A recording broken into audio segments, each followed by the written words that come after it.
Hello, Golfaholics. Welcome to another episode of Back Nine Report TV. We are happy to have our good friend Kieran Clark, all the way from Scotland, with us tonight. Kieran, Carlos can't be here. We're sorry. He's on a work deal, traveling a little bit. You and I have time to sit and chat, and we want to talk a little bit about Greg Norman.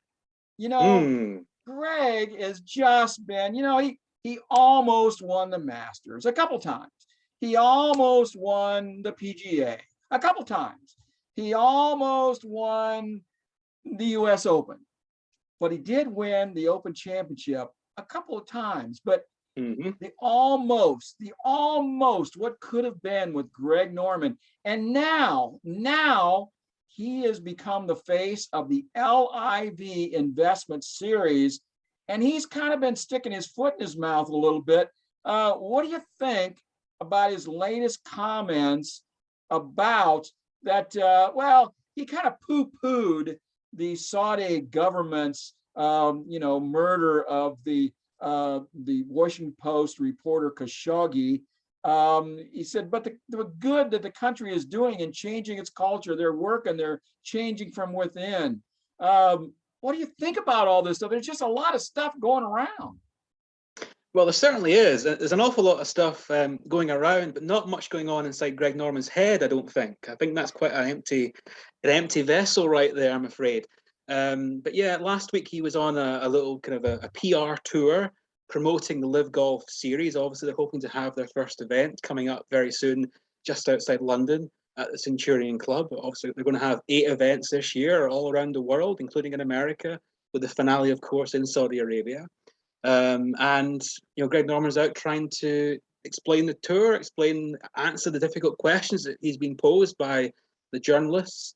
And he made a staggeringly bad job at defending his position and the people that he is working for and what he's representing. Now, whether that's because Greg Norman isn't very good at this, or what he's trying to defend is essentially indefensible, we don't know. It's probably a little bit of both. But his comments on the killing of Jamal Khashoggi and, generally speaking, the human rights atrocities that occur on a daily basis within Saudi Arabia were reprehensible. We essentially dismissed them. Oh, we all make mistakes, is what he said. And when he was posed a question about all the 81 people, I think it was, who were executed in one day for various low-level crimes, he just said, well, I saw that and then I ignored it. I don't get involved in the politics. I don't get involved in any of this stuff. I'm just about growing the game and making even more millions for all these wonderful golfers and Give me $2 presumably billion. myself. I can overlook that real quick. Well, indeed. Well, that is the whole point. People talk about sports washing, Fred, and the idea of using sport as a vehicle to detract from bad government behavior and atrocities, and basically using money and vast riches to hire some very useful idiots, frankly, to defend the positions and try and normalize stuff. And Greg Norman has ticked every single box in that recently, where he's been guilty of every single accusation people could possibly have about sports washing. As you know, the Live Golf is funded, as you said there, Fred, with billions of dollars by the Saudi Public Investment Fund, which is chaired by the Crown Prince of Saudi Arabia, Mohammed bin Salman, who is basically he's in charge in Saudi Arabia, and everyone from Amnesty International and all various human rights groups will tell you he's not a very nice man. And Greg is doing his dirty work for him when it comes to golf. And so Greg Norman, being the figurehead, the face of this series, they found someone who clearly has no shame because he's acting in an entirely shameless manner. Whatever you think about this series and the golf, whether players should be allowed to play in it and whatever, ultimately Greg Norman has not been a particularly successful frontman for it. And it's interesting, it was revealed today, Fred, in the way he saw this, in an article written by Michael Bamberger. He interviewed Jack Nicklaus about all this earlier in the year, and Jack revealed in that interview that he was offered Northward over $100 million to essentially become what Greg Norman is right now. And Jack turned it down because, as far as he was concerned, well, I'm a PGA Tour man. I was part of the PGA Tour. I'll stick with the PGA Tour. And Greg Norman, presumably now, has taken that check for himself, and he's now the face of the Live Golf Series. And as you mentioned earlier, Fred, Norman appears to be just living this sort of revenge fantasy, this perceived grudge that he has against the PGA Tour and all it represents. And he's willing to, essentially sell his soul to the devil as close as you can in real life to do this.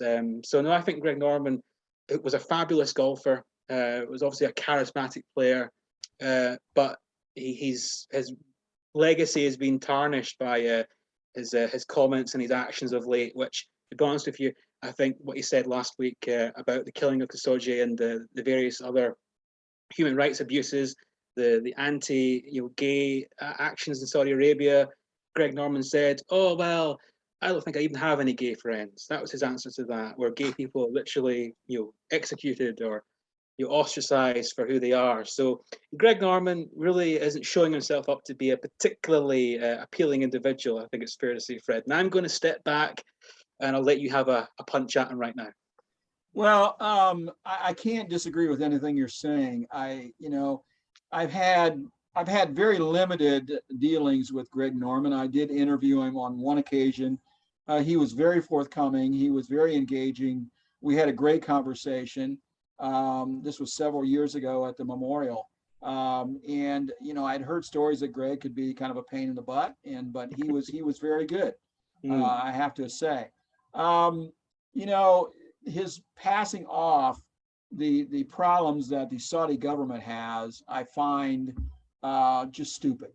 I mean, everybody knows what they do. Everybody knows what their problems are. Everybody knows that they're trying to make themselves look better. You call it sports washing, by investing a lot of money in sports and saying, "Hey, look what we do. We're a lot better than this. We're changing. We're all this good stuff." Well, I don't know if they are changing up. I mean, there are things out there that says that there are factions in the Saudi government that were responsible for the airplanes flying into the Twin Towers.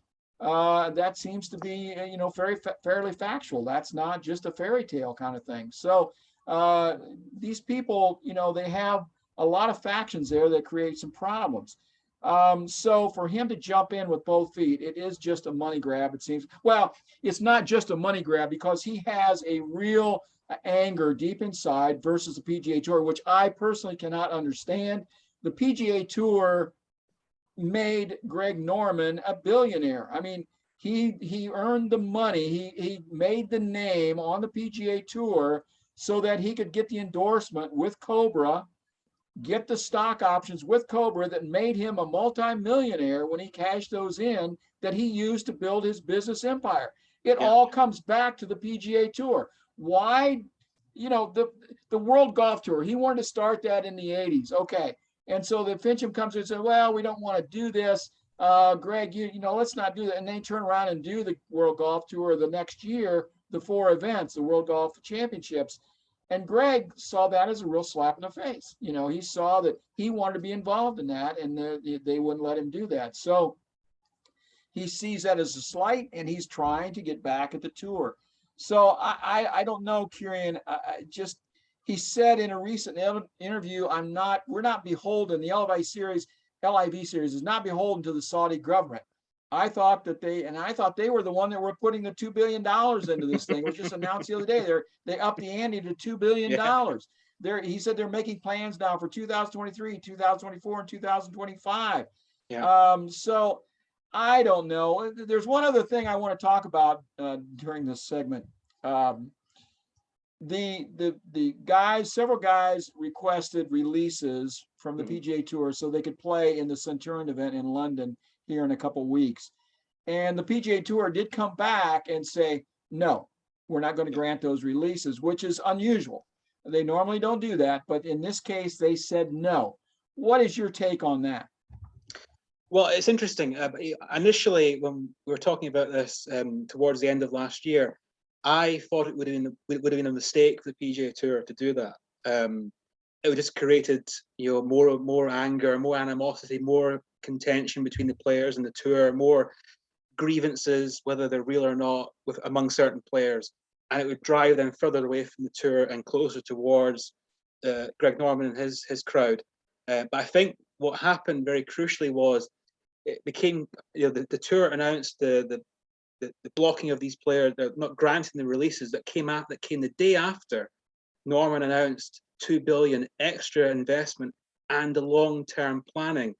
If this was just going to be a 1 or 2 event deal, much like it was before, when even the European Tour at the time also allowed players to play in the Saudi International event. If it was like that, and the PGA Tour gave players the opportunity to play in that too, we saw Dustin Johnson go there and win, Phil Mickelson, Bubba Watson, guys like they went over and played in Saudi Arabia, and some of them won the event there. But I think the difference here was Norman's statement the day before made it clear this is going to be here for the long term, and we are going to have this 14 event series in 2 or 3 years' time, and that's what we're going to have. And I think the PGA Tour saw this as one last chance to try and kill this thing before it grows, by blocking the players. Now, of course, that opens the door now for potential legal challenges, and I'm pretty sure the PGA Tour are well versed in their lawyers, and they know very well what rights they have and what their position is. I'm pretty sure these guys on the other side know their position too, and they're going to have this big debate between them, potentially in courtrooms. The only winners of that ultimately are going to be the lawyers. They're going to make millions out of this, so great days for them. But to me, I think what the game changer was the fact that it became apparent that this thing is now set in stone. The money's behind it. It's going to be there for years, and a 14 event series in the future potentially threatens PGA Tour as it is right now. And yes, right now as it stands, only really journeyman players, aging players, guys like Lee Westwood or Sergio Garcia or Adam Scott, guys who are probably past their best, not the top players right now. They want to go and play in it. But the difference is, in a few years' time, Fred, I mean, if you're one of the top golfers in the world and you're looking over and you see some real journeyman players winning $4 million, literally winning more money than what you are, then surely at some point more players will be turned by that. And I think that is ultimately the strategy of Greg Norman and the Saudis. It's a long-term thing. Yes, the fields this year they might be very weak. It could be full of guys who are well down the world rankings. It could be full of guys no one cares about. But if those guys are winning millions of dollars, eventually some of these players higher in the world rankings with better profiles might start being turned by that. And that is where the threat becomes for the PGA Tour, and perhaps even more so for the DP World Tour, which of course is international, is going to be threatened by this new circuit being in all of their main markets. And if all the top players start playing in the live investment events, not the European Tour events, then sponsors might think, well, why are we back in the DP World Tour? Why don't we go and scout with these guys? And for the PGA Tour, Fred, I think this 14 event series becomes a real threat where the top players, if you're a world number 1 golfer, you think, well, I can play in 14 events a year, and I may play the 4 majors and earn tens of millions of dollars, rather than playing a full PGA Tour schedule where I've got to go and play this event once every 2 years and that event once every 3 years, and go and play here in November and go and play there in January. I'm going to go and do this for 14 weeks a year. That's where the end game is. And, it's really complicated. And I think this could go on for years, this conflict. And I know you're going to ask about whether there's some kind of middle ground or compromise that might be found in the future. But right now, it's going to end up in the courtroom. It's going to be ugly. And perhaps, quite potentially, the norm that we know right now as professional golf in the men's game might be irreparably changed, damaged, for the better, for the worse. Who knows? But it's going to change, and there's really, really stormy days ahead. I'm gonna beat our chest here for just a minute, but Carlos and I had a discussion 2 years ago about a world golf tour, and the PGA should have been developing a world golf tour back in 2018, 19, 2020. They should have been doing this. They missed the boat completely. They're sitting on a ton of money. They make a ton of money. Yes, they're a viable sports franchise for sure. But when you get fat and happy, that's when other people can say, hey, there's a lot of money there to be had. If we go over here and do these other things that they're not doing, we can make some money at this. So Jim Nugent, who we think a lot of, he's been in the business a long time. He's the publisher of the Global Golf Post. Know Jim real well, and he wrote a great article a couple of weeks ago that maybe Greg Norman should be fired. Maybe he's not the right guy for the job. And he made the statement in there, if you got, and at the time the LIV was talking, they had $500 million. Well, now they're saying they got $2 billion in this thing. So if you've got an entity willing to put $2 billion into golf or professional golf in the world, somebody should be talking to them. You've got Jay Monahan here. You've got Greg Norman here. They are at loggerheads. They're butting heads. They're not trying to really work things out. It doesn't appear. And Greg Norman doesn't seem to want to work with anybody. He said, I'm the big dog. I got the money. I'm going to do what I want to do.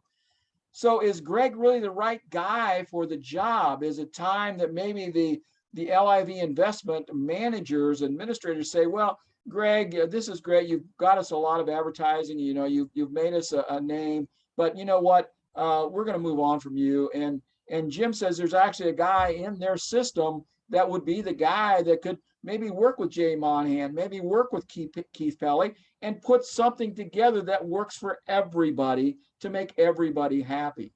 So my take on this right now is that what these guys are doing is not working, Kieran, and we need to have a calmer head come in and say, hey guys, well, let's think about this. Let's look at it a different way. Let's put our heads together. Let's work this thing out, because what we're doing right now is not working. And the guys that are going to make a change, exactly like you just said, are the players who's going to get their attorneys involved, and the attorneys are going to make millions. And one more point I'm going to make is that Greg missing out on getting Dustin Johnson and Bryson DeChambeau signed and on the dotted line. He missed out. That was his big faux pas right there, not getting that done. So I was talking to a corporate attorney who their firm deals in sports leagues, and they're very proficient. They deal with the NFL, so they know how these things work, right? And they said if they were our client, we would never have let that happen. We would have had agreements out there. They would have been signed. We would have had this thing done. It's a step-by-step process. You don't just go in and say you're going to do all this stuff and not have things signed. So there's been a lot of mistakes made on Greg Norman's part. Whoever's advising him, just like on these statements he made, his PR people should never have said stuff like that. He's got to do a better job with those kind of things. So they're making a lot of mistakes. They've got a lot of money. I don't know if they could, what's going to happen down the road, but I think it's going to get, like you said, I think it's going to get ugly. So anything else, Kieran, that you want to add to this? I think we've kind of covered everything that I wanted to touch base on. Anything that we're missing? Yeah, I think it's important that whatever happens from this, and this is more so, I think, for the game internationally with the DP World Tour, which of course really struggled through the pandemic. The Saudis even made a bid to try and take over the European Tour a few years ago, and of course they now have put their European Tour has now become the DP World Tour, in the UAE in Dubai, which you can argue whether they're particularly great people as well to be involved with, but they have done that as well. And I mean, the European Tour obviously was in a precarious position for the pandemic, during the pandemic, has somehow come through it quite strongly. Right now, of course, they have their alliance with the PGA Tour, which they're more or less obviously very much junior partners in that. But the fear would be if the Live Golf Investment Tour became something viable and became structured and became much more professionally run and actually developed as the way they hope it will, that could threaten the DP World Tour as we know it now, which I would hope, and it could potentially threaten the pathway for players in the future. Yeah, it's fine having the star players playing in an elite series of events. That's wonderful. But where's the next group of players going to come from? Where are the next stars going to be born? Where are they going to develop? And if there is no DP World Tour, or a significantly reduced DP World Tour with fewer riches and fewer events and not as much money, is that going to potentially affect the future of bringing through the stars of tomorrow? And if that happens, then that's not going to be good for the game as a whole. And that's what I worry about. This is a question, I think, for the players themselves. And actually, I think even Keith Kelly made this pitch to the European Tour players as well. And his message to them was basically, think about the bigger picture here. If you do this, it could threaten our tour, and that could threaten potentially the landscape of golf in Europe and internationally as we know it now. And that could reduce opportunities for players in the future. It's not just about you, it's about the guys in the future. But of course, as we all know, if there's so many dollar signs in front of you, a lot of guys kind of forget about the bigger picture. What have you done for me lately? Yeah, exactly. and that's what it comes back to. Where we're not saying that the PGA Tour is perfect or the European Tour is perfect. They can do things better. The PGA Tour can certainly try and revamp its product slightly. I'm sure can do things better. Maybe they will do in future after all this. But on the other hand, you're dealing with something that isn't really about the future of the game or the real prosperity of the game. It's about making lots of money for certain players and ultimately enhancing the PR and the image of a regime, a government that has certainly behaved reprehensibly for many years. So that's what that's about, and that's what I worry about. It's not about the guys earning 10 million here or there, what they can do what they like. It's just rich guys getting richer. It's about the guys in the future. Will they have the same chances that these players before have been given by the PGA Tour, by the European Tour? And I worry that could threaten that, and that would be damaging in the long term to the game. So while these guys will make lots of money, maybe we won't have the stars of tomorrow having the same chances they did. And I think that would be an unintended consequence of what's happening here. We've been covering this story for about 2 years now. I'm sure we're not at the end of it. I'm sure we're going to be talking some more. Kieran Clark, thanks so much for coming in and chatting with us tonight about all this. We really appreciate it. And listen, you take care of yourself, and we'll be looking forward to chatting with you in the future, man. Of course. Look forward to it.